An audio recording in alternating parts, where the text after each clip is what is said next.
and welcome back to the couch. We saved you a seat. My name is Luke. And I'm Emily, and this goddess beside me is Liz from the chat. Also of many other things. Liz of the Novel Escape bookstore in Franklin. And tonight we are doing chapters 45 through 50 of this book, A Court of Silver Flames by Miss Sarah J. Maas. Yes. Oh, can't do that. Hold on. Well, Can't do that.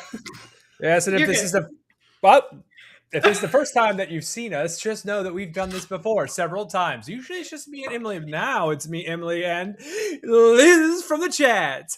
So we're going to be discussing, like she said, chapters 45 through 50. If you'd like to follow along, we have a playlist here where you can check out my TikTok, Instagram stuff.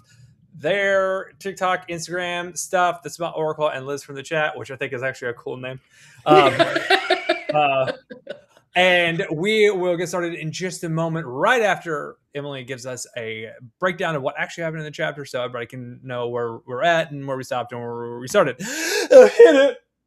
Excellent. Well, tonight, these chapters open at training, where Cassian keeps randomly asking Nesta what she would name a sword, which is weird. And eventually Nesta asks what the hell he's talking about. That's when Cassian finally tells her about the blacksmith, the enchanted blades, and the fact that she accidentally created 3 magical weapons.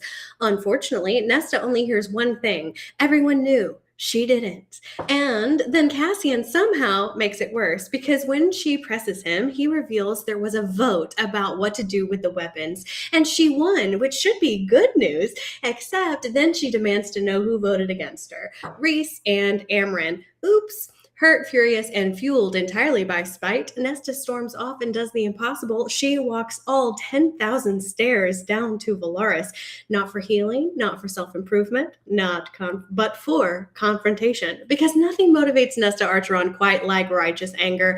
And in the immortal words of Taylor Swift, her showdown with Amren has been a long time coming. The confrontation is brutal. Amren refuses to back down, insisting Nesta isn't ready to wield her power responsibly. Nesta explodes.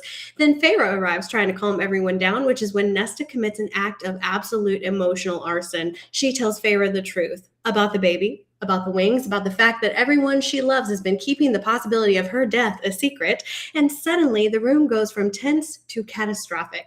Bad News Bears does not even begin to cover it, folks. Rhys is understandably not handling this well. His solution is simple: remove Nesta from his immediate vicinity before he does something regrettable. So he orders Cassian to get her out of town, like far out of town, and Cassian chooses the mountains, which for anyone who knows me, is actually a war crime. What follows is several days of hiking, silence, exhaustion, and emotional avoidance at altitude. Eventually, though, Nesta breaks, and for the first time in this entire book, she stops running. She tells Cassian the truth about what happened after the war, about the guilt, about her father, about why she's been trying to destroy herself, and Cassian listens. No fixing, no arguing, just listening, and that's how you do it, boys. It's the breakthrough she's been avoiding since page 1, and by the end, Nesta isn't healed, but she's finally ready to begin again. So these chapters are magical swords causing trust issues, a 10,000-step rage march powered entirely by spite, the world's worst baby announcement, Rhys entering his villain origin story, and Nesta finally reaching the point where healing stops being something happening to her and becomes something she's willing to choose for herself. So, Luke and Liz, are you ready? Yes. No one comes to the kitchen couch for the food, right, Liz? Absolutely. We're not in the same room. I don't know why I keep doing that. Listen, not a lot happens and a whole lot happens at the same time. And my big takeaway from this, and I hate to say it, is the end. Cassian's self-reflection about the fire is so on brand. Is so on point. I felt for him. So I was like, I would have been like, okay, yeah, I did a good job. Okay, cool. All right, we're fine. We're like weathering a storm. This is different. This is nice. This is subtle. This is cute. This is okay. She's more in power right now than she even thinks she is. I should have thought about the fire. Fuck, I thought about the fire. The fire, shit. Like, that's so on brand. I have thought about that. I've had that thought at least, I don't know, most of my life. Like, fuck. I wasn't as empathetic as I thought I was. Like, right. honestly, Amryn didn't say anything. That was the most in character she's been in the book so far. Yeah. Don't you think? Yeah. This was finally the one time she was not acting like a crazy like a crazy villain, weird person. Did you find I don't know if it hit the sword thing, if it hit me quite as bad as it hit Nesta. What do you mean? Maybe because I knew beforehand walking in that was the case. Mm-hmm. And she was like, wait, you weren't going to tell me? There was like an option of not telling me. Mm-hmm. And I was like, yeah, there's always an option of not telling you, dude. I have always like, I see this as like a comedy of errors. Have you ever been a part of something where like, or have you ever done the thing that Cassian did, which is like try to tell someone good news, but then the bad news kind of slips in and all they can think about is the bad part. And then you're like, wait. Hold on. Yeah, I think in high school I let it slip that a guy was cheating on a girl in that way. Like in that way somehow. Like I let it slip to the girl about something and then she was like, wait a minute, what? And I was like, what? What? What did I say? Hold on. And I was trying to be good about it. I was trying to be a good friend to this girl. And it was like, what? No. Fuck. Anyway, I lied to his face too. I told him I didn't share it. I definitely shared it. It was a bad moment. Wow. Well, I will say points and kudos to you because I thought at the beginning of this you were going to say I was right because this was one of those times where you did it again. So really?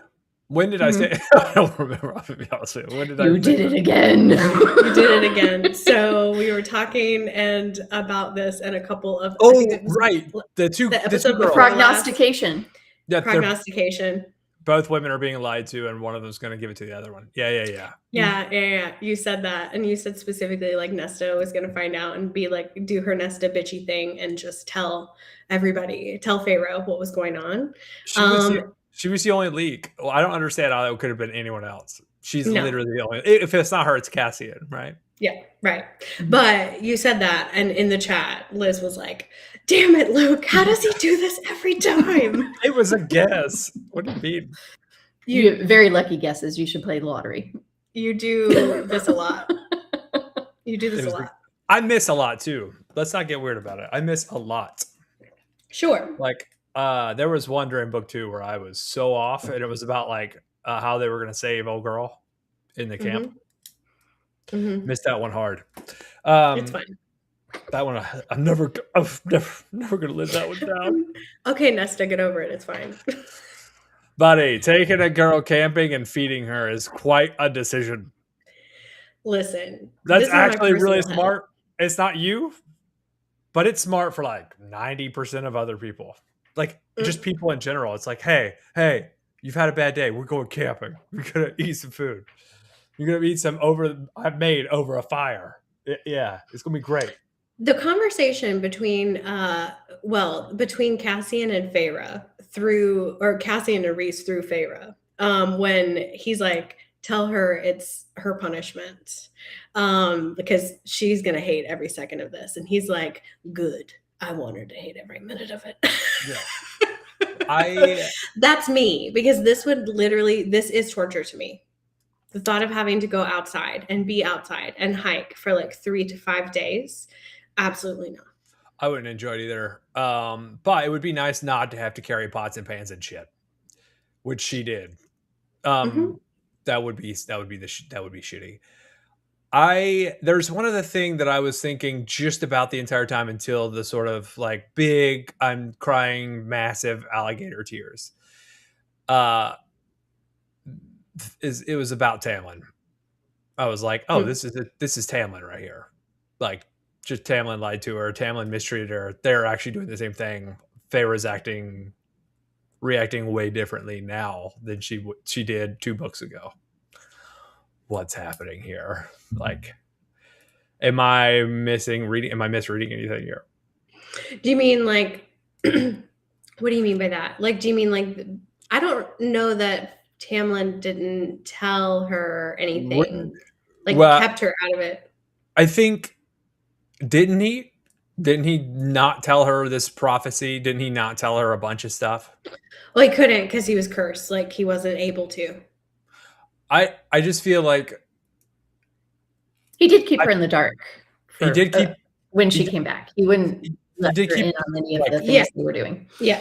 And actually literally in the dark too, because she wouldn't let her outside. Like there was just like a lot of like, we talked about this last time, education and an allowance for mistakes over restriction every day.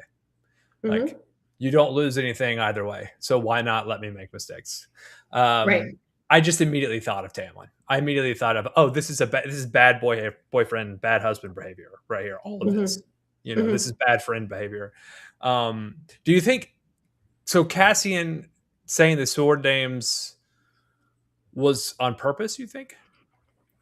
Yeah, I think he was being a dummy. Oh, you think he was being a dummy? You don't think he was like trying to be coy and fun? No, I think, I think he was trying to be coy and fun, but I think it was dumb. I think it was a stupid way to go about it. And he even says that. He's like, this is the third mistake I've made today. The first of which was asking her about swords. Like, I shouldn't have done that. Yeah. I thought the same. So do you want to like hop in from the beginning? Yeah, let's do it. Okay, so we are in training, and he keeps like being like, well, but what would you name a sword? What would you name a sword? What would you name a sword? And then finally she's like, what the hell? Why are you asking me this? And he's like, oh, okay, so real talk. But the blacksmith brought 3 swords because you accidentally magically imbued them, which means you could continue making as many as you want if you wanted to. And then she's like, wait a minute, you said we. Who's we? Do you have a rat in your pocket? Like, what do you mean we? So who knows about this? Who you've been talking to? And that's kind of how things began to fall apart. So he's like, but I mean, she's like, how long have you known? How long? This is a place to talk about it. You're the one trying to coax a name out of me in the middle of training. It wasn't coming out the way it should. We argued about whether to tell you, but we took a vote and it went in your favor. But we trust you. I just haven't gotten a chance to bring it up yet. That's when she was like, there was a possibility you wouldn't even tell me you voted. Okay, then who voted? Like, what are we doing? Who did what? Tell me. Let me ask you this, to this specific point. Do you think she overreacted here? Both of you, obviously. I'm asking the couch. The couch buddies. On first read, I would say I think she overreacted. However, knowing her history with this group of friends and how they forced her into the situation that she's in now by voting and talking about her behind her back, I think that it was almost just a repeat of a situation that she didn't have any control over. And for Nesta, she needs to have control. So I think that she has made a lot of strides forward, and she's thinking that like she has progressed and she's shown that progression, and she and Cassian are getting to a point of trust, and this breaks the trust because she's like, oh, okay, I thought maybe we were like in this together. I thought we were like on the same team, but you are clearly not on my team. You're on their team still. And it's still very much like an us versus them mentality for her. Mm-hmm. Yeah, I think that's true. I was thinking you're like, it's an ebbs and flows thing. Like, had this happened near the beginning of the book, the reaction may not be as bad. No, because she would have expected it. Yeah. Right. But I think she's hurt. Right. And because she gets hurt, she doesn't know what to do with it because she just lashes out. Mm-hmm. But like, I think part of it is she's hurt because she gets it. And before she was not ready to admit it. Right. And that's the whole part. I mean, that's the narrative of these 5 chapters, is that she understands why. And she wants to fight about it. And she has no one to fight with. And she tries to fight with Amren. And Amren's like, hey, what do you mean? What are you talking like? Like, let's talk. I'm a bajillion years old. I've met powerful people before. What are you talking about, bro? Who? Yeah. Yeah. Well, when she's like, well, then tell me who voted against, and he's like Reese and Amron. So he tells her the truth. Reese, she's like, I don't give a shit. I don't like that guy. He doesn't like me. So I'm like, we're done. But with Amron, that hurts her as well, because Amron was like the one and only person that she thought was on her side originally. And now she's like, oh, that's how far we've come. Okay, got it. Yeah. So the Amron is the part, I think, like, she was already aggravated, already mad. And the part that really like set her off to the point of what could be taken as overreaction is Amron voted against her. The full volcano of what happens too is exactly what I expect. I mean, I'm not going to name names, but you met them. You met these ladies. I've seen that volcano happen. I'm like, damn it, 30 minutes gonna be bad. Yeah. In like 3 hours, we're gonna have a tough conversation, and I just have to wait for it. That sucks. Yeah. One time I tried to head it off in the past, that did not work. No. It does not work. It does not work. So she goes and she. Oh wait, before we do this, can we talk about how the girls are talking about the like Emery's sword is like a badass? It's like I want mine to be Star Killer, and the other one's like I want mine to be Fairy Dust. Like that tracks for the girls, though. It does, yeah. Yeah, and I was like, I was thinking about what Nesta would actually call her sword while I was reading that, and I was like, it's probably some bullshit smut novel thing. I just like something she's read in a smut novel. I mean, come on. I was like, what else is gonna be like? Oh, I heard a cock called this. I'm gonna call my sword Super Cock or something. I don't know. Of course not. It won't be. It'll be something more noble, like Sir Supercock, Duke Supercock, His Majesty Supercock. His Majesty. That's hilarious. Spoiler alert. You stuck him with your highness.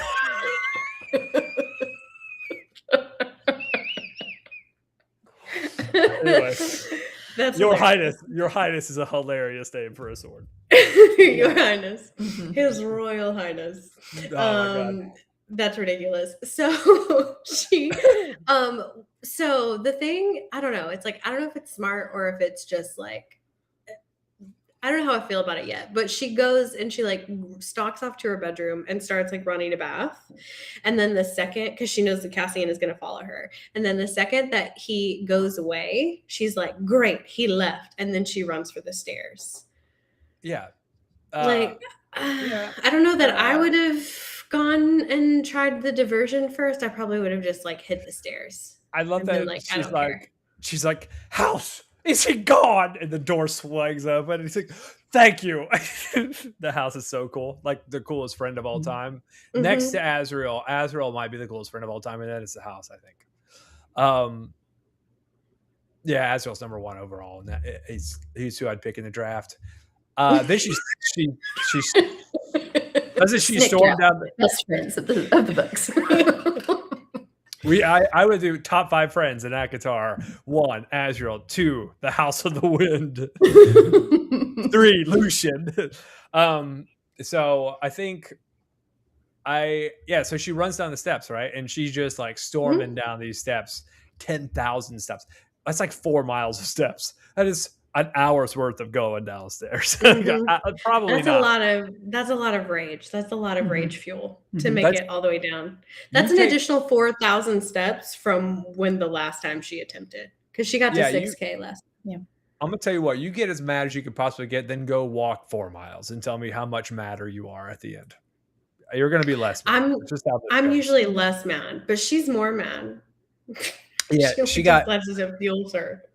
Oh no, Meg's late. Hey Meg. Oh, what's Meg's happening? Here? Yes, let me open that chat so we can see Meg. Meg, we're talking about Hi Meg, this is Liz. Hi, Liz Meg. from the chat. Hi, Liz from the Liz. Yes. Yeah. We just got through the first chapter, so you're good. Basically, everything exploded, and now she just like finally got down the 10,000 stairs. So you're caught up. And she's like going to Amarin's place, and she gets to Amarin's place, and then she slams through the door. She hits it so hard it caves in. You love that she storms in and they be falcon. Yeah. And then he puts up a wall of water, which is kind of awesome. And then she's like, "You get out." And then he's like, "Yes, ma'am," and rolls. No, he looks at he looks at Amarin. And Amarin's like, "Yeah, get the fuck out of here." And he's like, "Okay," and he rolls. It's awesome. Yep. I love that he looks to Amarin first, like, is that okay? Can I? Am I allowed? Am I allowed Can to I leave? move? Are you good? Are you good? Isn't she on top too? Like they make sure to be like, yeah, she's on top. She's riding. She's riding. Yeah. Yeah. And then I cannot imagine what a buzzkill that would be if I was on the if I was just laying there and fucking Nesta with a red face walks in. Oh God, I would be hopeful for like a hot second. Just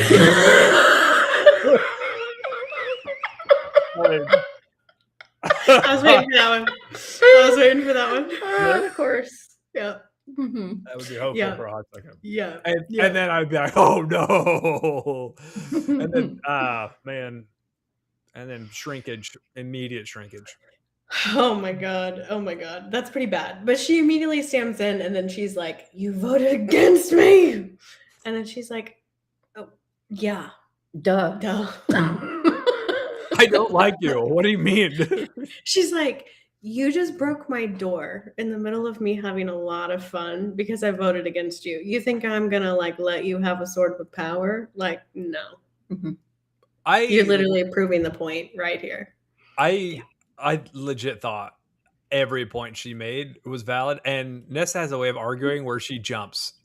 She does like I don't really have any reason to be mad. I'm just going to get to every little thing that's frustrating me. And if I don't get to all of them, I'm going to get more mad. Uh-oh. Kara's joined. Kara is in the chat. Hi, Kara. Welcome. Liz, we have not let you talk this entire time. I apologize. It's okay. I'll jump in when I have something important to say. Okay. Oh my God, hi. I got to tell you something after this too, because my brother said something I thought was egregious, but he said it on the internet too. I was like, bro, you cannot say that. And it has to do with Lord of the Rings, but he, yeah, it's bad. We'll save that for off the live stream so we don't hurt anyone else's feelings. Oh no, it's just going to be kitchen couch shit at the end. Don't worry. Oh, that. Oh, kitchen couch shit. Okay. Kitchen couch. Kitchen couch. That was awesome. That was awesome. That should be his sound clip from now on. Just clip that out. So Feyre gets there lickety split, right? Oh yeah. Well, yeah, because like mind speak, and so she knows what's going on. Feyre's like also completely in character here. I don't think she's been out of character at all in this book. When we talked about how this book is a little bit different, she's been on point every single time. She's the only one. She's the only one who's in character. Yeah. Everybody else is acting shady AF, but she is fine. She's doing what she should be. What did you think of the respect comment? I thought that was a little on the nose. She's like, oh, you're taking her side, or you're scared of her. She's basically powerless. And she's like, I respect her. What do you mean? I respect all the people here. So Feyre says, Amarin is my friend and has been for a member of this court for centuries. I offer her respect. And Nesta says, is it respect that she offers you? Is it respect that your mate offers you? Yeah, so that came straight from a soap opera or a play. That's that's straight out of a like dun dun dun, like kind of like, you know what I'm talking about.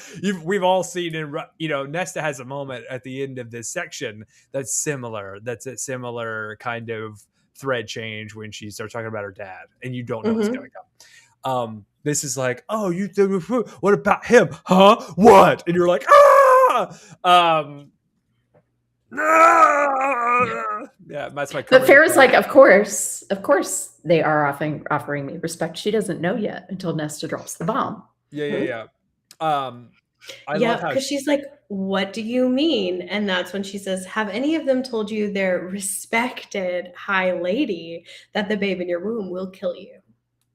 God, I wanted to punch her in the throat when that happened. Really? Yes. Okay, a throat punch.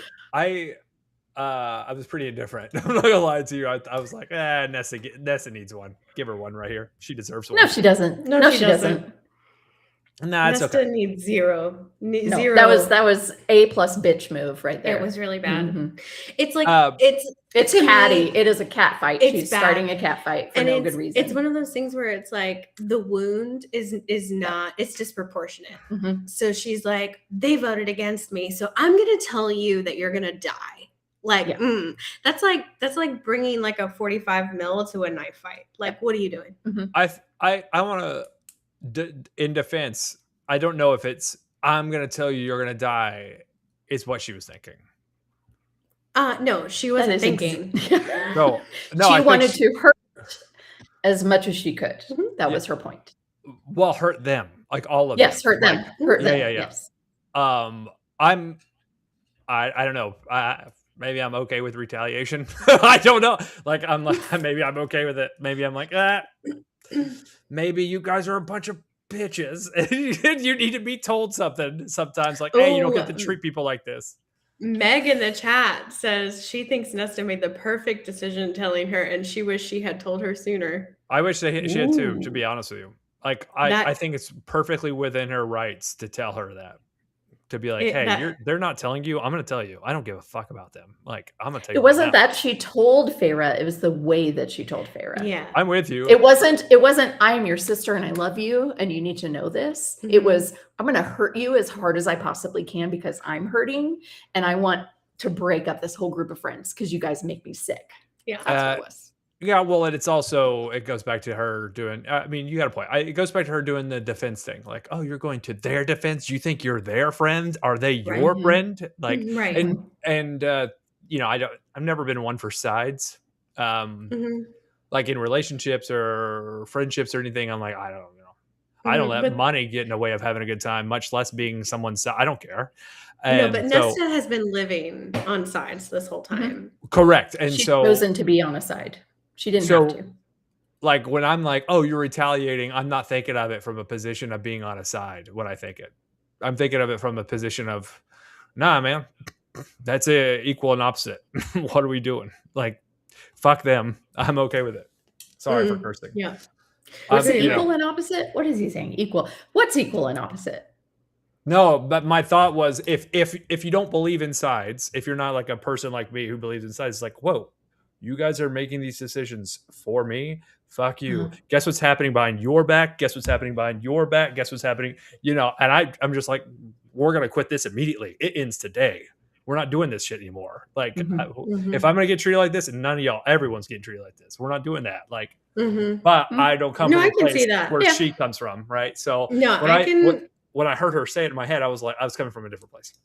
No, I can see that for sure. Makes sense. Meg in the chat says that that's true, but they both have had their fights and it wouldn't have felt like true Nesta if she sat her down like that and explained it like any other way. Like, it would be out of character for Nesta. Yeah.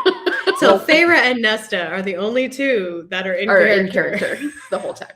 When Feyre comes back from the spring court and she and Nessa spend all day together and she's like, look, this is what happened. Here's how this all went down. And they had like their like community moment where they're having a conversation with each other for the first time and being real.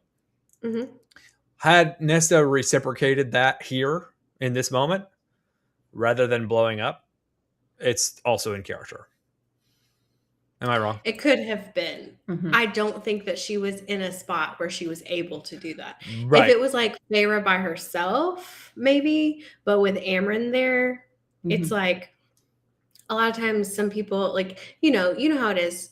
I'm sure you've also had moments where you wish you could act a different way, but because of your own like insecurities or pride, because there's another person there, you are now locked in. to whatever shitty choice you're in the middle of making. Yeah, I think it happens a lot, especially with people that you have a personal connection with. I have a friend Personal history.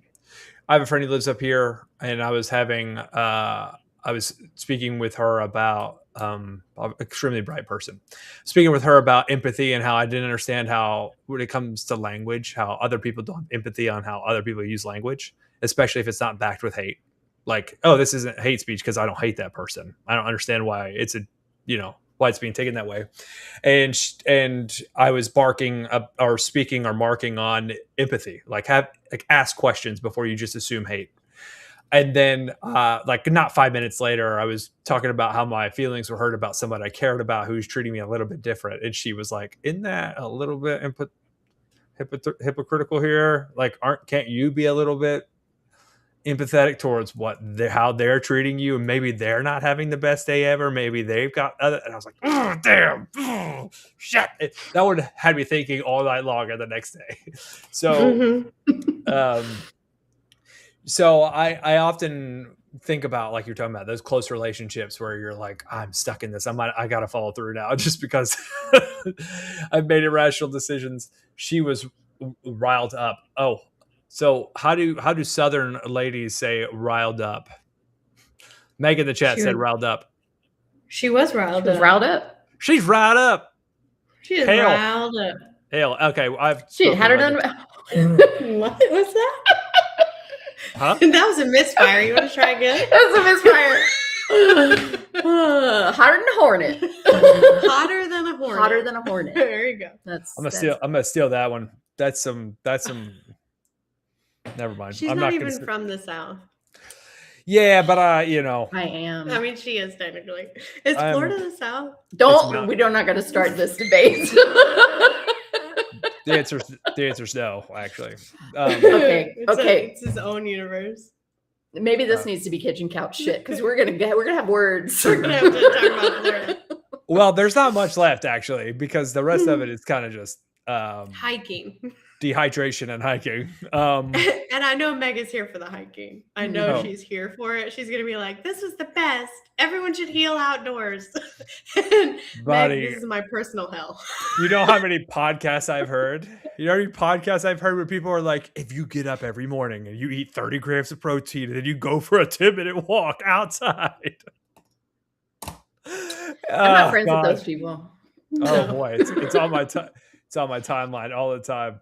All this. Wait, so I want to say about, before we go to the hiking, I'm just changing the subject. Full caps. Hiking. I guess Meg's a hiker. She is.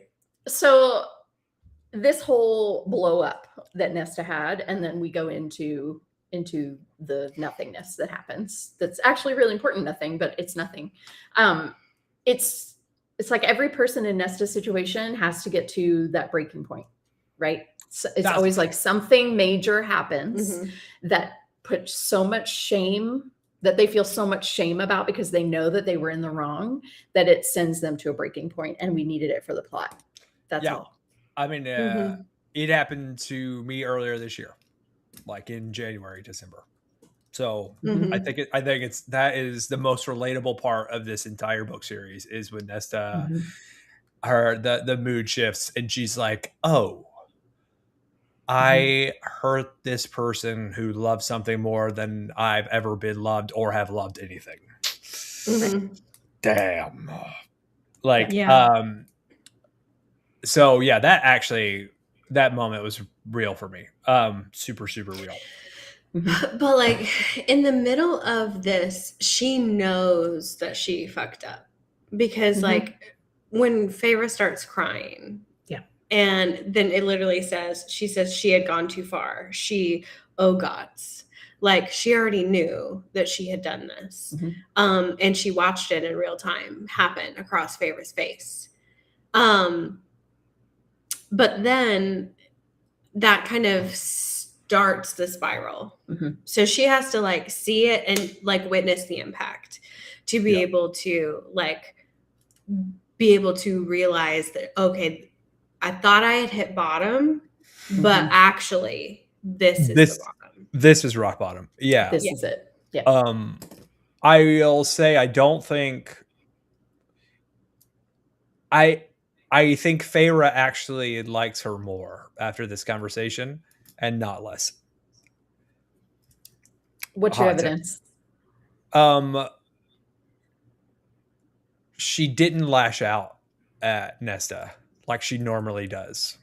We read in her mind in the other books, there's at least a mental like lashing out towards Nesta when Nesta's being a not so nice person.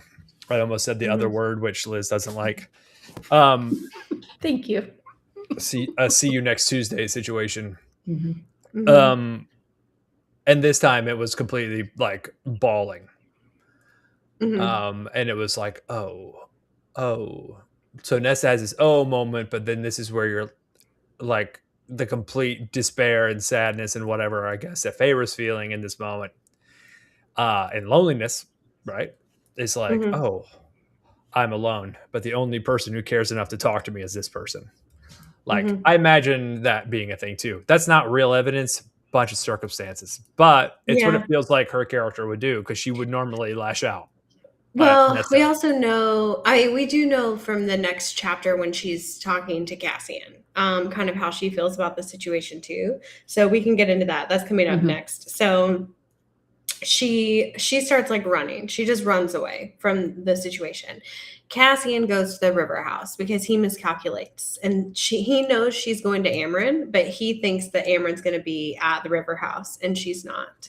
So he gets there. She'd be fucking. She'd be with Variance, so she was not there. So he is like in Rhys's office and watches Rhys like get the news about what's happening, basically. And I'm just gonna read it because it is like, whew. So he says, Cassian whirled for the doors, knowing he could be there in a 2-minute flight, praying that he'd be fast enough. Cassian. Rhys's voice was a thing of nightmares, of the darkness between the stars. Cassian froze at that voice he'd so rarely heard and never once directed at himself. What happened? Rhys's face was wholly calm, but death, black, raging death, lay in his eyes. Not a star or a shimmer of violet remained. Because his eyes are like purpley blue. They're so blue, they're violet. And they were like, they went black. Death. They went death. So that's when he's like, Nesta saw it fit to tell Feyre what's going on. And Cassian's heart's like freaking out. And Rhys held his stare. It was all Cassian could do to weather it, as his brother and his High Lord said, get Nesta out of this city right now. Rhys's power rumbled in the room like a rising storm before I fucking unalive her. But the other word. I read that and I was like, oh, really? Because I read that like, I don't think he thinks he's powerful enough to do it. So, or that's not how I read it. No, like he would just remove her from the city himself. I don't know. Not even like why is he leaning on Cassian? To, like he could have just gotten to her, picked her up, and removed her. I don't understand. I think because he would have killed her, and he does not want to kill. He doesn't want to kill his wife's sister. Yeah. So he tells Cassian, who he knows will not injure her because he loves her, get her out of my sight until further notice. From the night dream thing when he saves her from the dream and it turns out he's freaking out for how powerful she is. I don't think that's totally the case. I think there's a part of him that doesn't know if he could kill her, but we don't have any evidence to say otherwise. So yeah, I think it's like get her out of here because I'm not sure if I wanted to, I could end her. So yeah, even if I went out there to find her, I don't think I could. Yeah. So he scoops her up. He's like, so Nesta, she's like running. And so Cassian like, whoop, scoops her up and flies her off to the mountain. I thought this is so cool. I was like, ooh, whatever. He just scoops her up and then flies by Azriel. And Azriel is just like floating in the air. I imagine he's floating like this with the bag in his hand and then just scoops up the bag and they fly for hours. And then they land in some grove that's like fucking 30 miles from a famous lake. Yeah, I love it. So Yes, same. Mhm. I love all that. Like, what a move. It's very good. If a man were ever able to do that, I'd be like, Mhm. Yeah, Azrael Yes. may be the greatest friend of all time. oh, for sure. But I also really love, like, Feyre starts mind speaking into Cassian's mind. He goes, "Oh fuck, I forgot you could do that." Yeah, that's Oh, hilarious. God. It was fun. It was like we really needed a moment to just like to break the recalibrate for a tension. second. Mhm. So that was like, I thought it was well timed and well written, because he's like, "Oh shit, I forgot you could do this." So go ahead. No, it has. After this, it's perfect. Well, so she says Rhys overreacted. He completely and utterly overreacted, is what Feyre says to Cassian. I don't Right. think so. I don't think he overreacted. No. I was gonna ask, what do you think he like? Because that can mean several different things. Yeah. Like, I don't think he overreacted. I think we're on the same page. I don't think he overreacted to her telling him. I think he overreacted to this baby gonna kill her. What do you mean? And well, he overreacted, and this baby's gonna kill her, and didn't tell her for it. I mean, that's and so like what is okay, favorite? got it. You know, what is favorite saying? underreacting. Yeah. Not telling What you. is favorite? What is favorite saying? Like, did he overreact with how he treated Nessa, or did he overreact by not telling me? She doesn't make any reference to it, so it's a little vague. Right. And You're I right think about That's a that. good point. yeah, But she says, "I'm sorry you had to learn of it." And she says, "I'm not. I'm furious with all of you. I understand why you didn't tell me, but I'm furious." Mhm. And he says, "Well, we're furious with Nesta." And she's like, "Well, she had the courage to tell me the truth." And he says, "She told you the truth to hurt you." She says, "Perhaps, but she was the only one who said anything." So, and that's me. Like, as an 8 on the Enneagram, I'm like, I don't care if you said it to hurt me. It's information that I needed. It's information that I wanted. yeah, it's information. And even if it was said to me like as a bullet, I needed the information. I've been in on conversations where the person didn't know that they were passing away, but everybody else knew. I don't ever want to be on that conversation ever again in my lifetime. Mm-hmm. Like, yeah, that was like, it was hard to be in the same room, you know, and Yeah. I was in the same room quite a bit, and I don't think that's okay. Yeah. So, And neither is Meg. That's why she says, "This is why I thought Nesta did the right thing." I don't think the motivation was correct, because she knew for a while. So if she wanted to tell her because she thought she really deserved to know, she would have told her before now. Yeah, but she didn't say it until she was mad and used it as ammunition. And that's why I think it was a shitty thing to do, and it wasn't honorable. I mean, I'm glad she did it, because I'm glad that Feyre knows now. She deserves to know. But in my opinion, it was still a shitty thing to do, because if she was doing it with the correct intention, she would have done it the minute she found out. It's it goes back to being correct and right. That's definitely not the right thing to do. And now honest. Yeah. Well, you added another one in there last time. All right. It's definitely not the right thing to do. It's the correct thing to do, though. Yeah. It's not always. Yeah. But she says, he's like, "I think she saw the parallels between your situations and in her own way decided to avenge both of you." Yeah. He says, "That's my feeling too." Rhys disagrees. "I wish you found it in a different way." "Well, I did it, but we'll face it together." And she's like, "How can you be so calm about all this?" And she's like, "Well, the alternative is fear and panic, and I will not let my son feel those things. So I'm going to fight for him, for us, until I no longer can." I love her. I know, right? Yeah, that was a very Captain America thing to say. I'm just. Oh my God, she is so Captain America. I'm like, this is the most Captain America bullshit I've ever read. This is so awesome. We're gonna face it. How are we gonna deal with this? Together. Yeah, it's so true. We'll so he says, "Well, we'll fight for you too." And she says, "I know. Rhys had no right to chase you from the city or to threaten Nesta. He has realized that and apologized. So I want you to come back home." And then, "Where did you even head off to?" He's like, "The wilderness." we're going to stay out here for a few days and hike. Nesta has never been on a hike in her life. I guarantee she will hate it. Same. Same though. So he says, then tell Reese it is her punishment and tell him that Nesta and I are going to hike and she's going to hate it, but she comes home when I decide she's ready to come home. Yep. He says he knows he's supposed to say that's unnecessary, but to tell you that he's secretly delighted. Also why I love Reese. I know, same. I thought it was kind of lame. So honestly, I was like, that's lame. Wow. But when are you not like hating? I know he's always hating on Reese. He's always hating on Reese. Jealous. He's jealous. I wish I was as cool, handsome, and powerful as Reese. Not. Yeah. Oh, come on. It's ridiculous. I mean, give me everything in the entire world and I will be cool, awesome, and handsome also. It's fucking awesome. I wish I had that opportunity. True. You're not wrong. You're not wrong.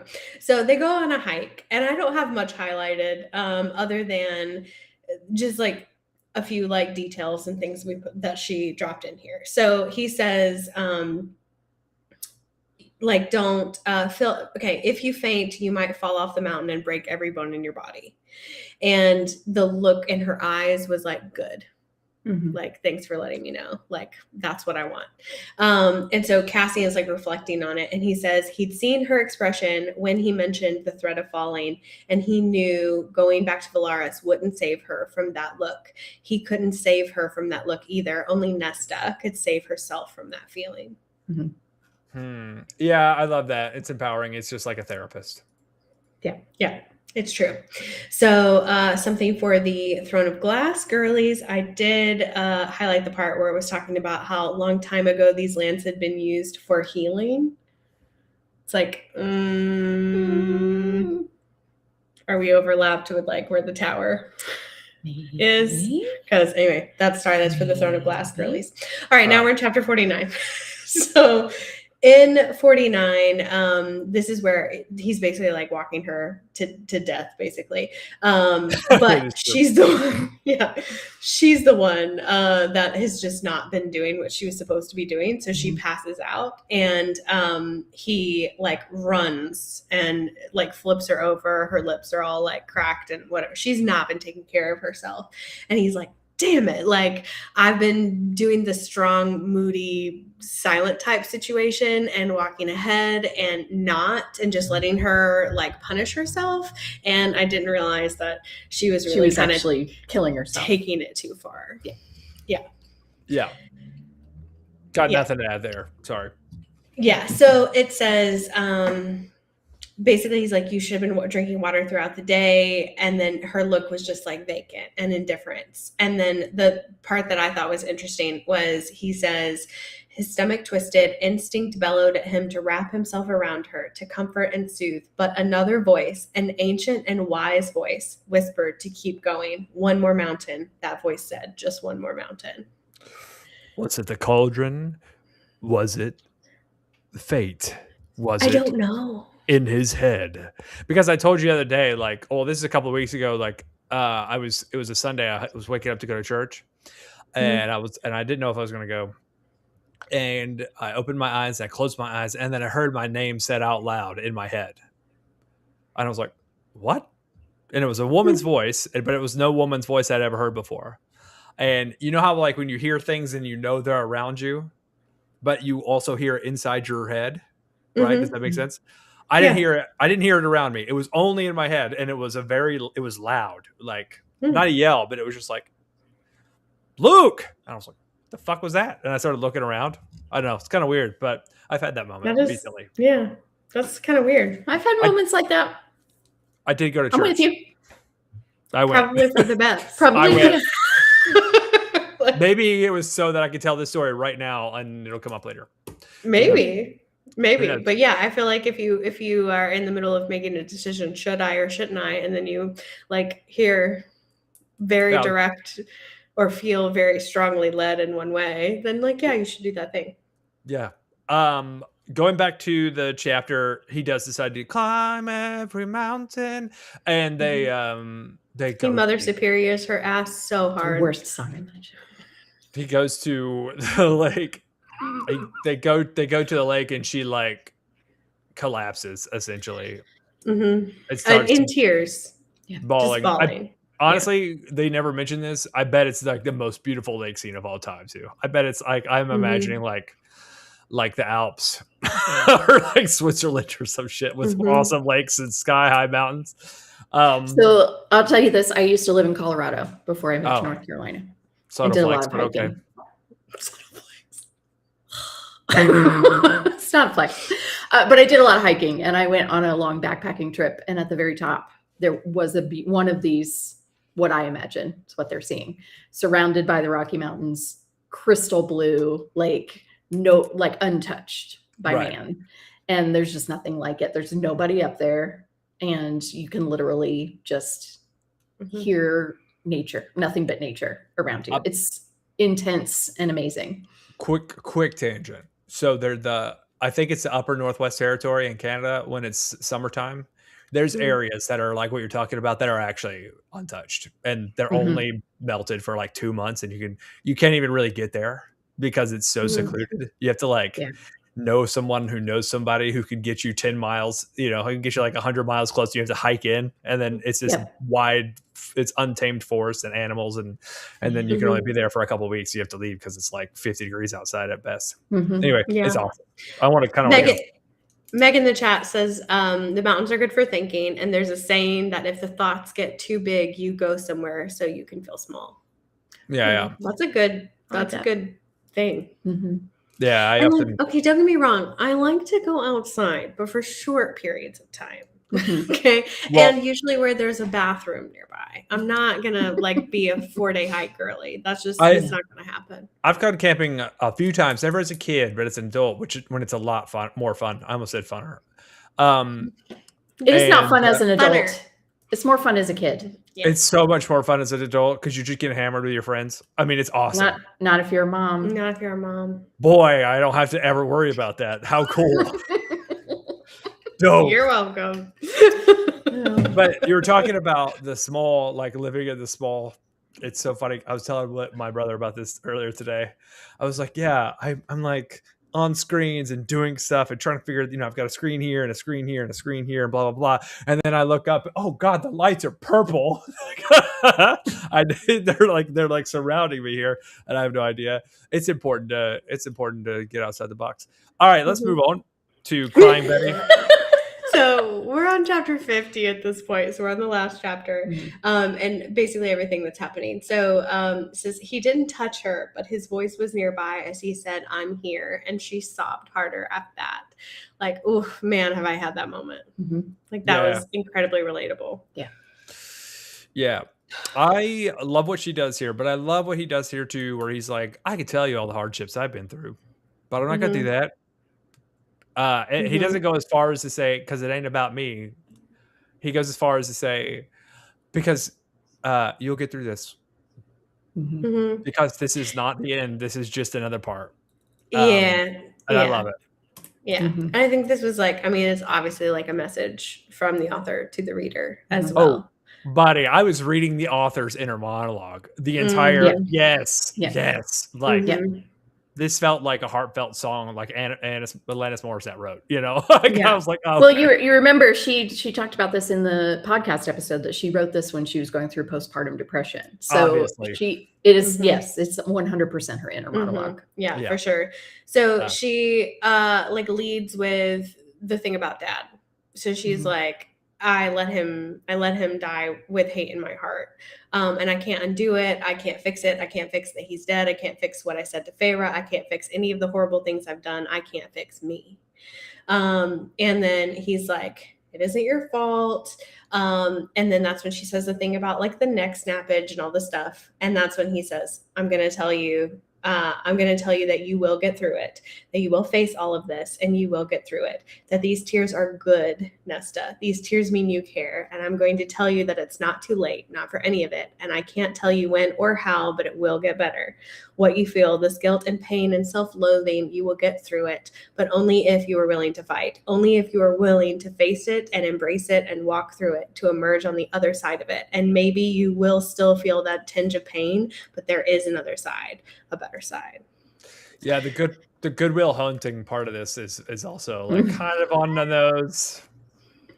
But if you don't know the reference, there's a moment where Will is sitting there in the chair and the therapist is like, it's not your fault. He's like, I know, but you know what? And he's like, no, it's not your fault. And he keeps on saying it. And finally Will Hunting becomes like engrossed in his own tears. And it's the same, it's literally the same moment, actually. It's beautiful though.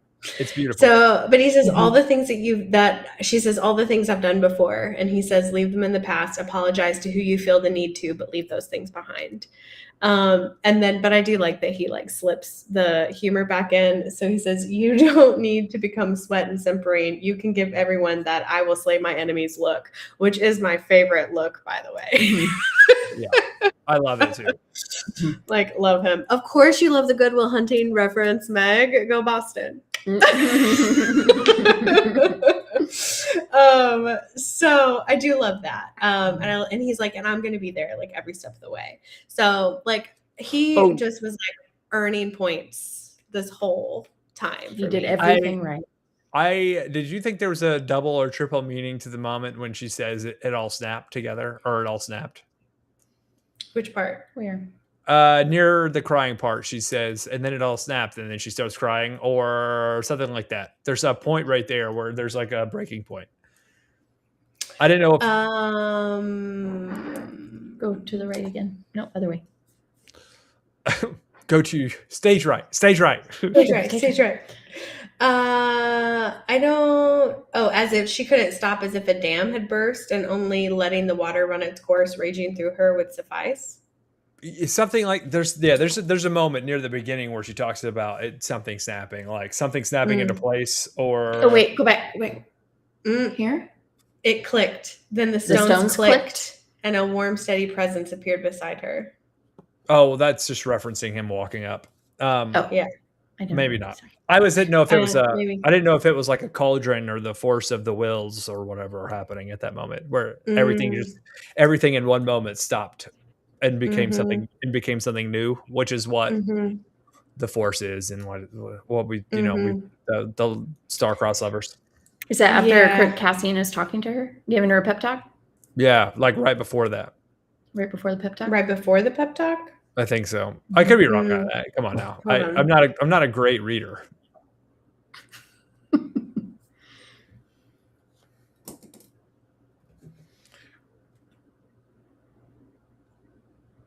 Well, she was talking about the snapping of the logs in the fire. Yeah. She's saying sounding like a snapping neck. But it wasn't that you're talking about. Yeah, no, I'll have to look it up. It's not worth talking about. Yeah. All right. Yeah. So basically. Oh, and then he gets her back on track with the sword fighting.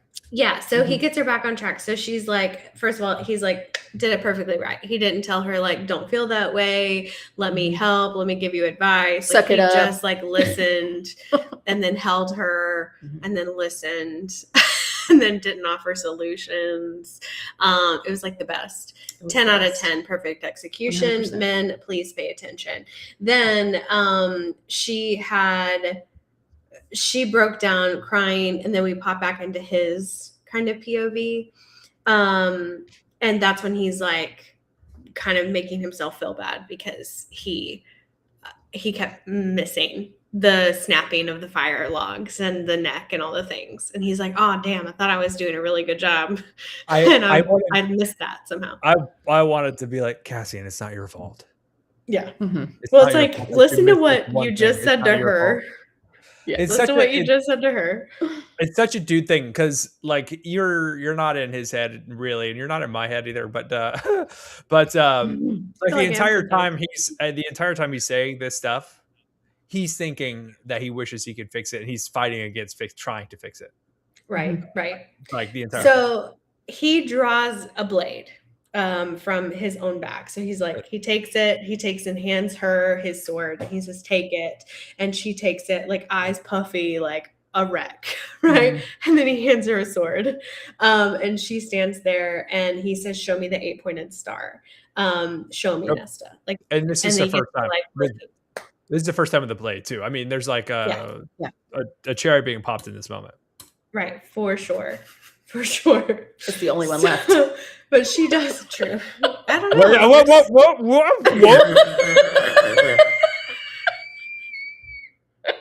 Sorry. I've got an imagination. I'm sure they do too. Okay. Yeah. I mean, there's at least one place that they haven't talked about That we know of. Are you talking about the 8th planet in the universe? The 8th planet in the solar system? Yes, Well, I am. the 7th planet in the solar system. Uranus, absolutely. Oh! Yeah. Anyway. No, not mine. Sorry. Not Mine? yours. Mine. What? Mine. So, Mine's an ounce only. But what I love about this. Oh my god. Oh my god. Anyway, what I do love about this It is like gaseous, though, for sure. Yeah. He lets her. Oh my god. Guys. So you could call it a gas giant, actually. Anyway. Bless. So this is the first time she's done it with a sword, and he says like every slash was perfect and could have sliced an opponent in half, and the 8-pointed star was stamped on her very heart. The sword was an extension of her arm, a part of her as much as her hair and breath. Every movement bloomed with purpose and precision. So it's like he is admiring her doing it as well. Like he is a general. And this is the first time this woman has picked up a sword, and he's like, this is something to behold. Which I think is great. Gives her a little bit of like a little something that she needed. But I will say, because like I was finishing this chapter right before we hopped on, so like Liz got to witness my eyes as I teared up. But I like legit teared up at the end of this when he says like again, and it says with a soft smile that Cassian had never seen before, standing on the moon-washed shores of the lake, Nesta began. So it's like, all right. She has arrived. Everything up to this point was crap. She's here now. It's the first day of the rest of her life. Day one. Yeah. I've also had these moments in my life where I was like, oh, today is new. Today is new. This is different. This is different. The river no longer flows in the direction I think it does.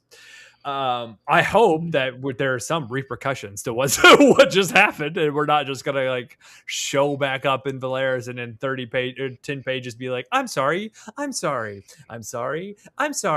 We have a big bad across the water that we think might be a problem, and we don't even know. We might just be being racist towards people who live in a different country, but who knows? So the thing is, Nesta is still Nesta. And she's just started her healing process. Oh yeah, she's gonna backslide. I'm sure backslide. Plenty. Don't you worry about it. Well, don't you worry about it. Buddy, the end of this book is her standing in front of her father's grave. Look, come on, dog. That's a fucking. I'm not even gonna say it. That's obvious. No, we're not even doing this anyway. Come on. So that brought us to the end of that. Do you want your like homework and reading assignment for the next one? Yeah. Valkyries. Okay. Yes, we ended at part 3, Valkyries. So the next, the last part of an SJM. Hold on to your butts. Okay. So we are going to go from chapter 51 through 56. So you're going to end on 577. Woo. Good. Plenty of pages. This one was a little short. It was a little short, but I didn't want to go past the part break. Yeah. It was the right time, man. It was good. Right call. And I think there's only 3 left after this. Only so I think three or 30? I think there's only 3 sections left of the book. I think there's only 3 episodes left of Silver Flames after tonight. I'm excited. I wonder. Never mind. That's a dumbass question. I'm not going to say it. My mind immediately went to the gutter. How many more times are they going to be fucking? Are they going to be fucking by the lake immediately in a few moments? The next page and a half?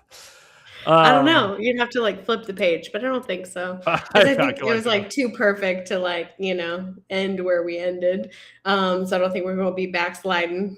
Valkyries. I mean, I'm excited to see a little bit more character growth from the ladies in the fighting circle. Okay. Actually. In fact, I'm going to read you the next paragraph because it's perfect. So you mean to tell me, Emery muttered from the side of her mouth as they stood in the training ring 2 days later, that you got into a fight with your family, disappeared for a week with Cassian, and came back able to use an actual sword, but I'm supposed to believe you when you say that nothing happened? Oh yeah. Okay. Like, that's pretty perfect. Like, yes, Emery. I job. mean, That's what all of us feel like. I don't know if I've had the best sex of my life because I don't know who my next partner is going to be. But I imagine if the sex is good and you're alone, it's going to keep happening. I think that's how it works. I think that's how like human nature or fae nature works. So except that this is one of those things where it is a fantasy novel, but they've been in the woods for 3 days. And you know what that is called? A UTI. A UTI. I mean, they're immortal. So who knows? I mean, quick healing and stuff. Maybe. Yeah. Is that does the quick healing prevent the UTIs? Maybe. It's. I mean, it sounds like from the stories that there would also possibly be some transmitted diseases between the three dudes that just didn't happen because they're fae. Fae healing. Yeah, fae healing. Yeah, they don't have the Black Plague or whatever. We're not getting the clap. The only clapping we're doing is for that performance.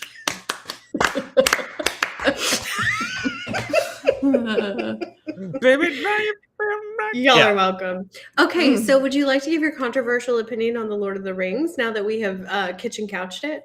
I have a controversial opinion, but I don't think it's all that wrong. His controversial opinion was he doesn't think it's very good. And his words, not mine. The pacing's bad, the acting's bad, and the edit is bad. And I said, okay, but that's just the movie. For the movie, not the book. Oh, he doesn't read. He doesn't read, and so I'll be honest. Then opinion negated. I've never read it either. Well, we're talking about movies, so what are we doing anyway? My argument is, you guys have seen the movie, and Emily, the Smut Oracle, loves the movies. I know she does. I love the movies. So does Liz. Liz also loves the movies. Love them. Yeah. So I think what happened was my brother, massive fantasy fan, loves like Magic the Gathering and the Legend of Vox Machina and Meg. We have a problem. She has not watched it or read it. I mean, I think they're a masterpiece, except for like one glaring error. But what's the one glaring error? No, I'm gonna go to my brother first. So he said these three things, and I was like, buddy, I think what happened was a movie came out at a time when you were really loving like weird fantasy, and this is like on the nose fantasy, and you didn't appreciate what it means to so many people and the lengths that they went to shoot it, and how the storytelling is actually really, really good. And it's like the only movie or movie series ever that has an extended version that is actually better in every way than the regular theatrical cut, which has never happened. Maybe Tropic Thunder. Tropic Thunder's extended cut's unbelievable. You're going to compare Tropic Thunder to Lord of the Rings. Rent's extended cut's really good too. The parts they cut out weren't. Chris Columbus screwed that up. But my argument, and he said acting, and I was like, I'll give you that, because Orlando Bloom sucks, and he's not good in those movies. But the one that's gonna hurt y'all is Aragorn is miscast and wrong also. So who's the alternative? Did he put forth an alternative? This is my take. Oh, this is your opinion. So do you put forth an alternative? I think Daniel Craig at the time would have done as good or a better job. I don't think that actor brought anything to the screen that's any more nuanced than any other male actor at the time. Hugh Jackman could have done it like at the same time. I'm trying. There's nothing special about his performance. Every other actor in the show, there's something special about their performance unique to them. I think Viggo did a good job, but I don't think that Viggo would be cast today because his voice is too high.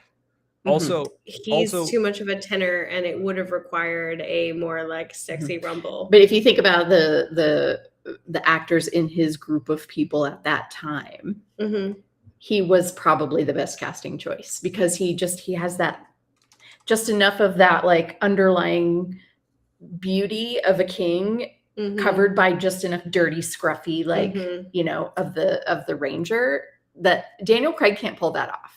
Daniel Craig can't pull off scruffy dirty. Well, maybe, I mean, I would say, who did he just say? Wolverine, the dude. Hugh Jackman. I'm so tired of Hugh Jackman being in everything. Yeah, I mean, Aragorn was a nice pick because he's a little off the beaten path. Plus, he has a beautiful singing voice. And you have to do a lot of singing. You have to memorize a lot of Elvish. And I don't think Hugh Jackman could have done that. I think Hugh Jackman could have done that. Yeah, the guy could tap dance. He's unbelievable. But I'm not the biggest Hugh Jackman fan, by the way. Not really. Me neither. If I had to watch that Hugh Jackman for that long, it would not have been good.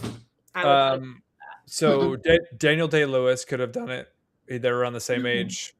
No. Viggo Mortensen. He's way too method. He's way too method. He would not have done it. There's somebody else. There are people who pass on it. Daniel Day-Lewis passed. Russell Crowe, I wouldn't have liked. No.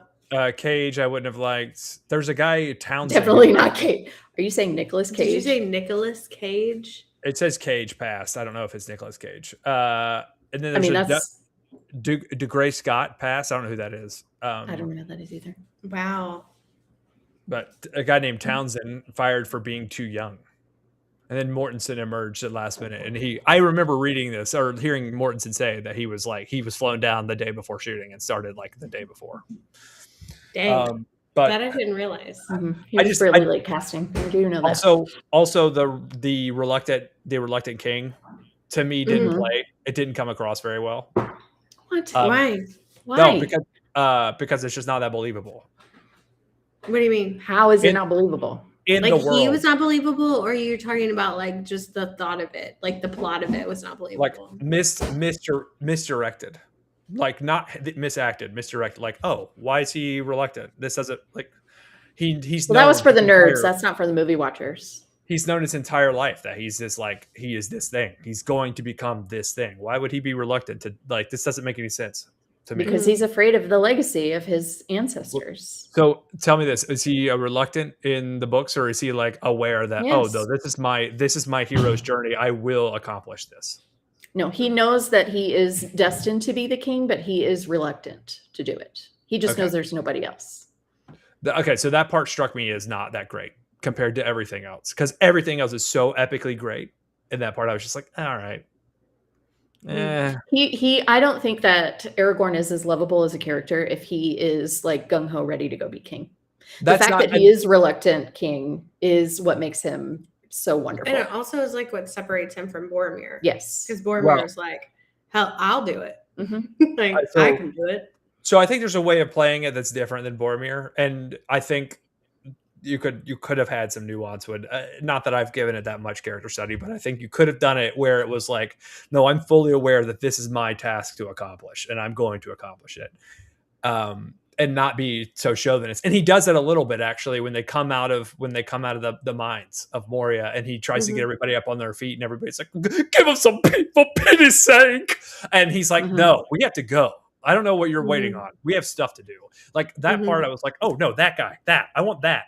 From here on, don't go back to being reluctant. Be that person. And like I said, Boromir steals the movie in the first one. I think it's not even that close. Like he's the best part of that movie. As a guy, I think that's a very man point of view. But those are my two gripes, and they're not real gripes. I love how he's like Boromir is the best part of Fellowship of the Ring, and we're like, no, you're wrong. No. Like Emily, your favorite part of the series, I think you mentioned this before, of the movie series, comes from Aragorn being reluctant. And it's when he storms into Helm's Deep and he pulls the doors open and he kind of swaggers in and the lights come in. Not my favorite. It's It's not my favorite part of the movie. It's just the sexiest thing that has ever been captured on film. Right. Yeah. But if he's that's fair. But if he's not reluctant and he does this thing, it's less impactful. But him being a reluctant character and leader and blah, blah, blah. And then he's like, comes through this door. He's like, I actually survived death. And they're all like, holy shit, he survived death to come back here to die. That's crazy. It just means more in the scope. I mean, for sure. It doesn't really do any, I'm not thinking that deep about it. I'm just admiring the beauty. Lady, I'm happy you are. Yeah, that's sometimes it is that shallow. I mean, sometimes it's just that shallow. But women be shallow too. Mm-hmm. To be fair, here's my hot take about Orlando Bloom. I think this was his best acting ever. Ooh, good call. I think you're right. I really like him better as Will Turner. You don't like him as Will Turner? No. I like him as Will Turner. There are 5 other actors. Just on the first one. Let me be clear. I don't ever watch. There was no. Oh, the first one is the only one. No, there are no other Pirates of the Caribbean movies except for the Black Pearl. The Curse of the Black Pearl is it, and they stopped making the movies after that. That's headcanon. Right. I'm gonna give you. I will say I would rather have Heath Ledger in that role. Fine. Which role? As Will Turner. Will Turner. That's fine. Yeah, I would take him as Will Turner 100%. Every day of the week. What was but he was pretty enough to be Legolas. To be fair, Legolas is dumb. Why are they themes that are not okay? That some may find uncomfortable? Why? Why are you uncomfortable? That's dumb. TikTok doesn't like Lord of the Rings. TikTok really does not like Lord of the Rings. Because we're talking about sexy men. I want to say this too. It comes from a lot of love of the series. I love those movies. I think they're incredible masterpieces. Mm-hmm. Actually, the second movie I think is better than the third movie. And I talked to Aaron quite a bit about the second movie, and I was like, you know what, Aaron, I watched it recently. I said the editing is unnerving. It's unnerving how it's edited, and you're forced to sit with all these people for so long. You kind of forget about the other plot, and then you're back to the other plot, and you're just like, oh shit. And he said he thinks he did that on purpose. That it's supposed to be you're supposed to be unnerved throughout that movie, as if the good guys aren't going to win the entire time until the end. Yeah. And I was like, well, if that was, I mean, that sounds tough. That sounds like a Peter Jackson thing. He might have done that. Yes, Meg, you should. Should I have a movie marathon? Yes, you should watch all of the extended editions of these movies. Yes. Okay, especially if you love ACOTAR. Look, if you love ACOTAR, you are going to love The Lord of the Rings. Okay, you're going to love it. But there's no smut. She has to know that. No, there's no smut. No smut. There's no smut. But there is a love story. There is a love story. No smut. And there's a really good friend love story too. The best ever. Okay, but also the world. So you know how like you just want to like get back to Velaris, like you just want to get back to like where the inner circle are, because like that's like, in my opinion, I get the same feeling when I watch The West Wing. It's like believing that people are doing things for the right reason, that there's good in the world, there's like good people out there. Like watching The Lord of the Rings will restore your faith in humanity. Yeah. Every time. Oh, yep. Bree's with us. Hey, Bree. We're just kitchen couching. We're right now talking about The Lord of the Rings. You missed all ACOTAR got me. You missed all the butt jokes. Because I can't find anything better. Meg, we might need to have an offline conversation. Meg, I have so many things that I can send your way and point you towards. And remember, I'm a bookstore owner, so I can tell you all the books. I can tell you all the smutty ones, and if you want non-smutty ones, well, this woman can help you with that. I have a hot take about Dune that's not. Oh, I'll hear that. Let's hear it. Okay, so it has to do with The Dark Knight. So have you watched The Dark Knight, right? And there's a huge fandom of people who became fans of The Dark Knight, specifically men of a certain age, and suddenly jumped on the Chris Nolan bandwagon. I mean, it was crazy. And I remember watching The Dark Knight being floored, like, oh, this is unbelievable. And then I saw it a few more times, and my opinion drastically dropped. But you have people out there who are like, oh, this is the greatest comic book movie of all time, or they love this is love it. And it finally dawned on me when I saw Dune recently, the second one, because I thought it was just okay. And that the reason why they're fans of The Dark Knight and Christopher Nolan is because it's a serious person taking content they care about seriously and making it adult, mature, something for them, right? And so like when Dune came out, and it didn't dawn on me until when Dune came out as a book, it was a bunch of sci-fi nerds who were reading this kind of thing, right? Which is fine. We love nerds. But it was an author taking something they loved very seriously and like with care and thoughtfulness. I don't know that Dune's that good. I don't. The book series or the movie? I'm like halfway through the book right now, and I'm like, I don't. Okay, like this isn't necessarily that, but I think of its time, it's probably unbelievable. But it's the same as like cowboy movies or serials that came out in the 60s and 50s when people were like playing guns and cowboys and Indians out in the, Native Americans out in the streets, but they were playing cowboys and Indians. But and then like actual cowboy movies came out and people are like, oh, we love these westerns, are so good. It's like, maybe they're not that good. Maybe they're just taking content that you liked as a kid and making it a movie and taking it seriously. Maybe. I don't know. I'm like around the good thought here. I'm just not quite there. But Dune helps. I think Dune is a very specific group of nerds, right? So that being high sci-fi, right? Because we have high fantasy. We don't really have high sci-fi, but it's the closest thing I can come to. Being that it is so intricately designed, the world, the characters, the politics, all the machinations around it. And so it is really hard to distill that down into a movie. They did a terrible job of it in the 70s when they made the first Dune movie. This one, he actually did an excellent job distilling like the most important parts of a very long novel into this little tiny movie, and making it enjoyable for people who didn't like Dune, and really didn't even read the whole series because it was so boring to me. Right. I think that's probably what you're referring to, is just that it made it more fun to watch, made it fun to take in Dune, when the book is really not that fun to read. I'm more referencing the book when it came out in the 70s, and there was a group of nerds who were like, oh, they're taking content that I love, like you were talking about, and making it more serious and adult and thoughtful and interesting. And I'm like, what is it that much? But Herbert wasn't the first one to do that. No, but it is the biggest first mainstream one for sure. Like if is there another bigger mainstream book before Dune that is sci-fi?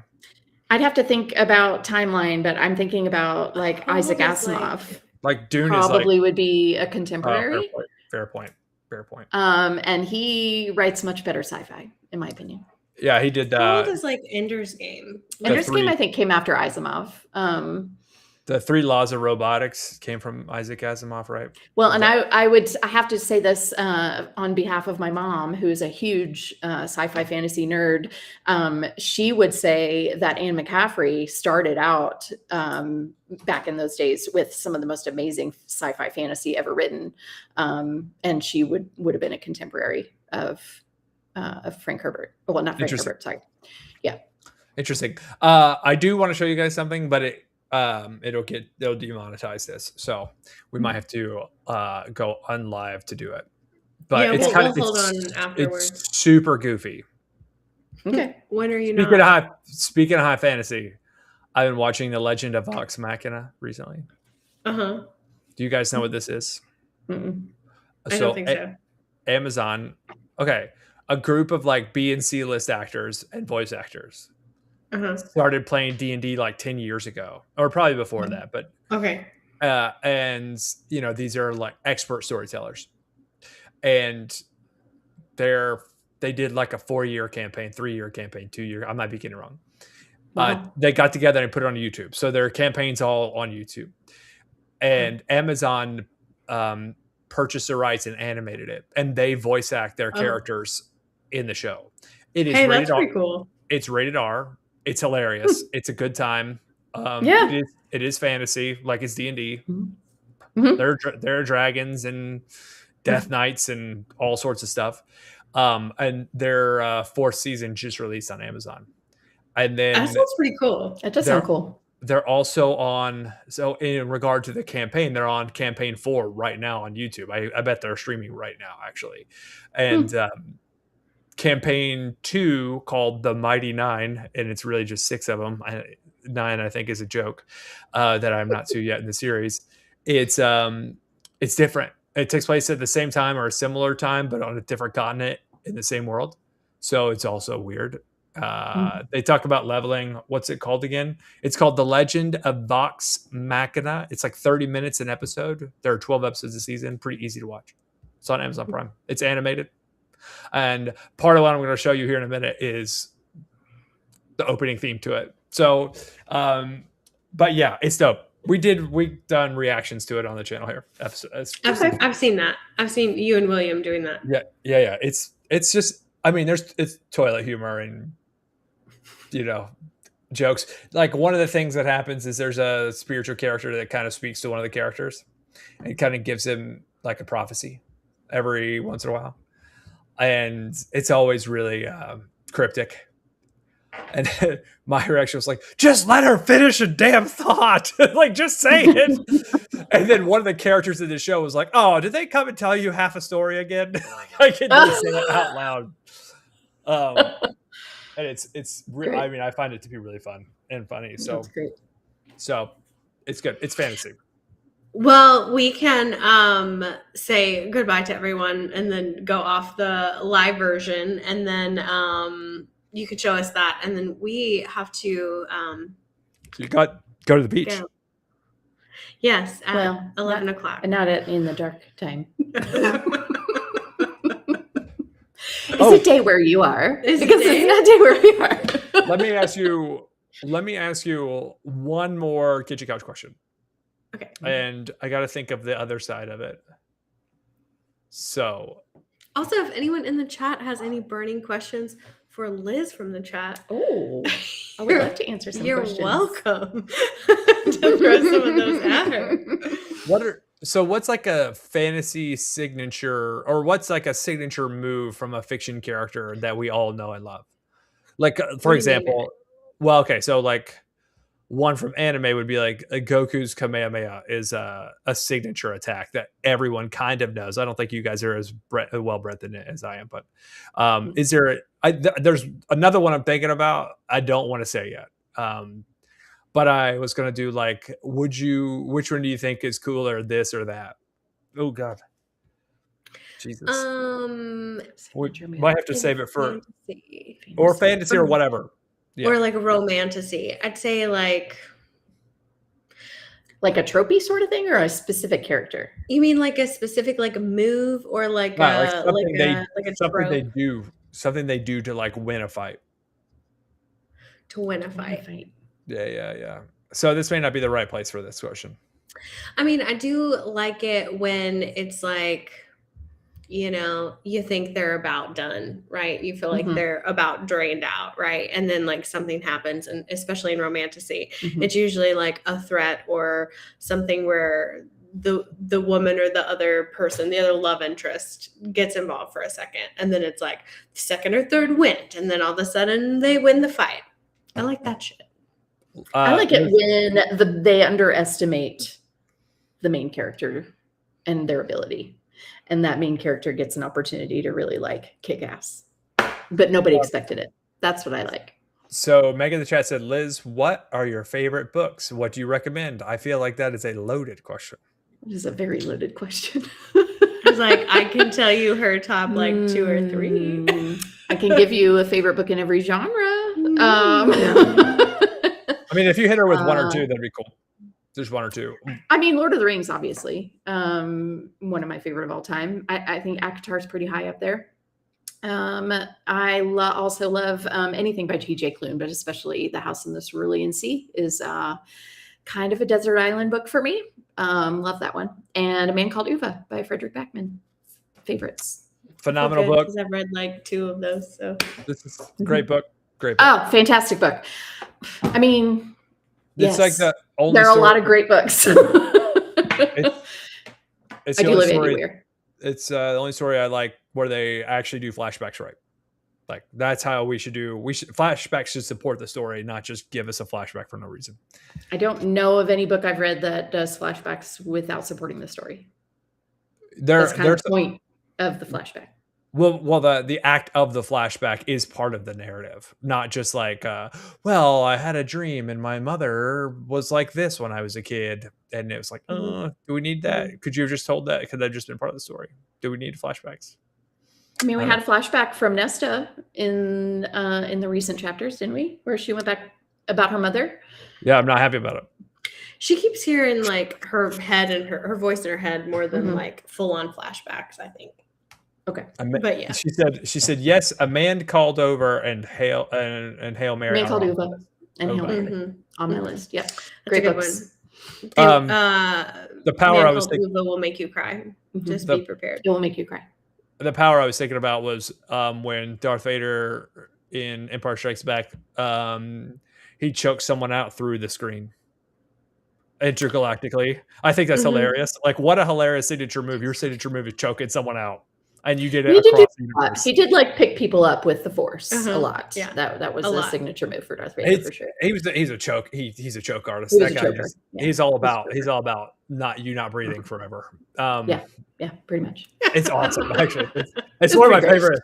It's one of my favorite signature moves of a character of all time. Is like. Can I ask? Can I ask because Star Wars question? Okay.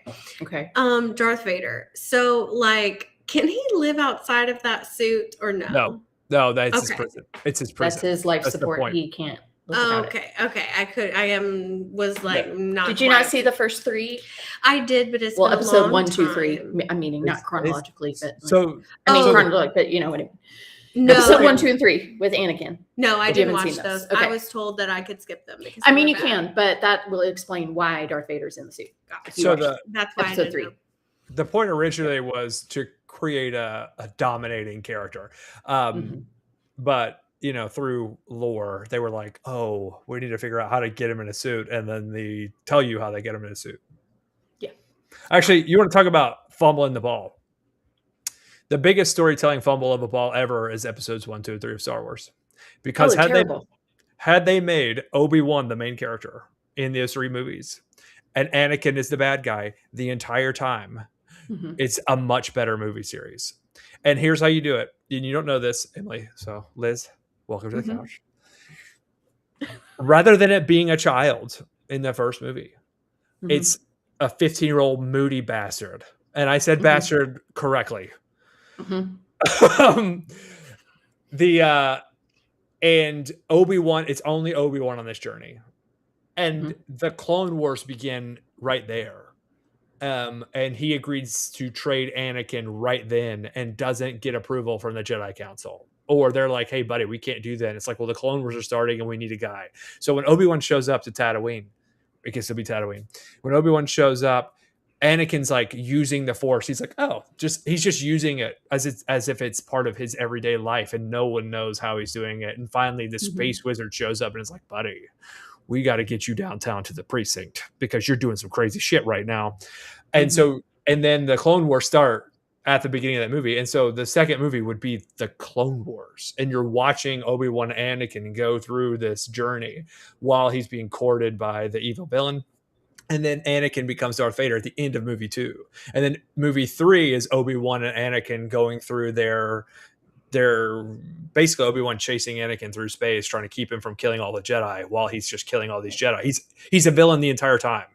And that way, when Obi-Wan's like, he's like, oh, he's a Jedi Knight, the same as your father. He's telling the story of episode 1, 2, and 3 in his hut in the beginning of 4.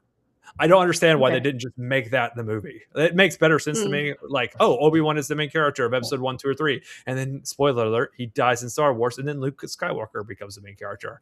And you just keep that going. It makes so much. Anyway, I made better sense to me. I would watch that. Yeah. I would love for them to just remake that because that sounds like better than what I tried to watch. Yeah, it's pretty bad. Because I stopped watching it because it was really horrible. I tried. I gave it the good college try. There are really, really fun parts, but it's essentially like a Six Flags over Georgia. I would watch like a supercut of it. Oh yeah, supercut would be fun. That's the main point. I'm not gonna lie to you. I think there are supercuts online where they take out all the probably that are Yeah, like, I'm that are sure like 38 minutes long, and I you was can gonna say just like 15 each, probably. Yeah. But did you see? This has recirculated recently on the Instagrams. Did you see that Ewan McGregor's brother is in like the British Naval Air Force or whatever? Yeah. And his flyer code name is OB2. Yeah, I did know that. Did you see that? Cute. Did you know that? I didn't know that. Yeah, I did know that. Actually, that's adorable. That makes me brothers. Really it's like let's embrace it. I love it. Because he looks exactly like you. They do. They look so much alike. Yeah. But yeah, that's all. I would rather watch that Star Wars. I think it's better. And I would rather see Ewan McGregor lead a movie than what we got. So, and I think he could do it. Oh, no, Ewan McGregor couldn't play Aragorn. No, he's too pretty. Yeah. Although he can sing. He can sing pretty well. He can sing pretty well. I really liked him in Moulin Rouge. You know a secret? Hills are alive with the sound. That is not Moulin Rouge. Yes, it is. Yes, it is. Wait, yes, it is. Oh, okay, okay, you're right. Yes. I'm so sorry. I've never finished Moulin Rouge. I can't. I've started and tried so many times, and I can't watch that movie. It is long as fuck. There is only one Baz Luhrmann movie. There's only one Baz Luhrmann movie I have ever been able to completely watch. Tell me it's Romeo and Juliet. It's not Romeo and Juliet. It's The Great Gatsby with Leonardo DiCaprio. No. I love that movie. I love that. Romeo and Juliet is so much better. It's not. Yes, it is. I love that movie. I thought it was actually pretty good. Romeo plus Juliet or Great Gatsby or both? Gatsby. Gatsby's pretty good. Yeah, it was fantastic. I loved Gatsby. That I watched that movie more times than I'm willing to admit in theaters. It was great. I just don't like the story of Great Gatsby. Well, no. Anyway. So it's not my favorite movie of his. So I recently read This Side of Paradise. Mm-hmm. What a crazy move! What a crazy book to be your first book. What a wild, it didn't dawn on me the circumstances of the time when the book comes out in like the 1919, 1920, whatever it was. Mm-hmm. I was like, oh, this is like taboo. This is like risque. He's talking about socialism at a time when people in 1919. Oh, this is why this is famous. How interesting. Anyway, what a crazy move to start with that book as your like premier book. I also just like he's a weird writer anyway. I want some good like Zelda and F. Scott like movie reenactment situations made as well. I saw because they were crazy. They were a crazy couple. There's a pretty good show that came out in 2016, 2017 called Zelda, and it's about okay. Yeah. That was like I think Amazon Prime made I think so, probably. Yeah. It's pretty good. Zelda, she was crazy, literally, but wonderful, but pretty amazing. Died in Asheville, North Carolina, hospital fire. Oh, I didn't know that. I didn't know it was in Asheville. On Zillicoa Street. We can take you there. Show you exactly where it was. My dad worked at the hospital. To do with the hospital. Yeah. He worked at the hospital. What he used to do was like come down and check her out of the hospital, and then he would go up to the hotel up there on the hill. What's it called? The Grove Park. Mm-hmm. And they would stay, and she would just do crazy shit while he was writing, and then he would take her back to the hotel, and then he'd go back to New York. Back to the hospital. Back to the hospital. Yeah. They had a strange relationship. They really did. But they were the first non-military, non-political celebrities in the world, I think. Yeah, kind of. I guess like Marco Polo is a celebrity technically, Columbus is a celebrity technically, but like they're the first like celebrities as we know them. Trying to understand. Well, because they were contemporaries of Ernest Hemingway and all of those other people who are very famous. Right. So how could they be the only? No, I think they were like the first like couple. They're like the Kardashians of their time. They're the first Kardashians. Couple. Yeah. Okay. Yeah. Sure. Yeah, they were like I think they were like They were like they were like YouTube famous, but in 1919. As a couple. Yeah. Well, he was a famous writer, and she was doing crazy shit. Right. So, but they hung out with a lot of very famous people. Yeah. Picasso and all of them. Yes. Yeah. Yes. I feel that way about like Rebecca Harkness as well. Like she married Bill of the Standard Oil family, and then was doing crazy shit, and like, you know. Oh, I guess they were like uber rich, like the Firestones were famous too. But I meant like just regular people who are like, oh, you're a famous writer. This is cool, and you know. Yeah. Anyway. So, all right, we'll tell everyone goodbye, and then you can show us the thing, and then we gotta head. Everyone, thank you for watching. Check out Liz's bookstore. A novelescapefranklin.com. That's it. And then the Smut Oracle, Emily. She is our guide. We appreciate Emily a lot. Make sure to hit like and subscribe, and then let us know what you think down in the comments below. If we should get back to another book series, because we're going to start another book series soon, because October is around the corner. Did they release the title of this book in October? Nope. I bet it's like a Court of something. I'm sure. Kind of has to be. Kind of. Anyway, I appreciate your time. Make sure to like and subscribe. Sorry, Emily. And we'll see you next time. Later, taters. Oh, peace.